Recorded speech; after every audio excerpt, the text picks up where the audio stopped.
Model ও অভিনেত্রী রোমানা ইসলাম স্বর্ণা। ছোট ও বড় পর্দা দুই মাধ্যমে দুটি পরিচয়ে সমানভাবে পরিচিত তিনি। একটি নয়, দুটি নয়, 28টি বিয়ে করেছেন বলে অভিযোগ ছিল তার বিরুদ্ধে। 2021 সালে প্রতারণা, অর্থ আত্মসাৎ, হত্যা চেষ্টা মামলায় অভিনেত্রী রোমানা ইসলাম স্বর্ণাকে গ্রেফতার করা হয়েছিল। স্বামী কামরুল হাসান জুয়েলের করা মামলায় গ্রেফতারের পর সে সময় গণমাধ্যমে যা এসেছিল প্রকৃত ঘটনা তার পুরোপুরি উল্টো বলে দাবি করছেন এই অভিনেত্রী। রাজধানীর সেগুনবাগিচায় এক সংবাদ সম্মেলনের আয়োজন করেন রোমানা। সেখানে তার বিরুদ্ধে আনা সকল অভিযোগ নিয়ে কথা বলেন তিনি। সংবাদ সম্মেলনে অভিনেত্রী দাবি করেছেন তাকে নাকি বিভিন্ন মিথ্যা অভিযোগে সুপরিকল্পিতভাবে ফাঁসানো হয়েছে। রোমানা জানান তাকে গ্রেফতারের পেছনে হাত ছিল তখনকার ডিবি প্রধান হারুনুর রশিদ, স্বরাষ্ট্রমন্ত্রী আসাদুজ্জামান খান কামাল ও ফজলে রাব্বির। এছাড়াও তার স্বামী কামরুল ইসলাম জুয়েল পুলিশের সহযোগিতায় কারাগারে পাঠিয়েছিলেন বলেও জানান।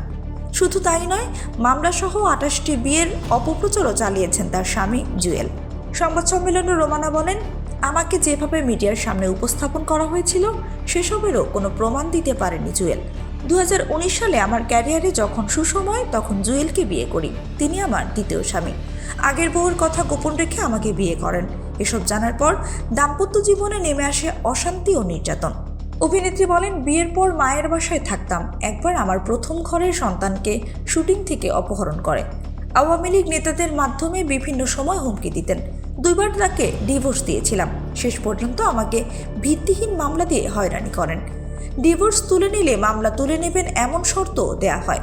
রোমানা বলেন, সাবেক ডিবি প্রধান হারুন জুয়েলের অপকর্ম করতে সহযোগিতা করতেন। তাই উপায় না থাকায় একটা পর্যায়ে সমঝোতা করে মামলা তুলে নেই। প্রথম ডিভোর্সের পর কিছুদিন ভালো গেলেও দ্বিতীয়বার ডিভোর্স দিলে আমাকে আটকানোর জন্য মিথ্যা মামলা দেন। সেজন্য আমাকে গ্রেপ্তার করানোর জন্য ডিবি হারুনকে মোটা অঙ্কের অর্থ দিয়েছিলেন বলে জানতে পারি। 1.5 মাস জেলে থাকার পর ডিভোর্স দিতে পারবো না সেই শর্তে জামিন করান।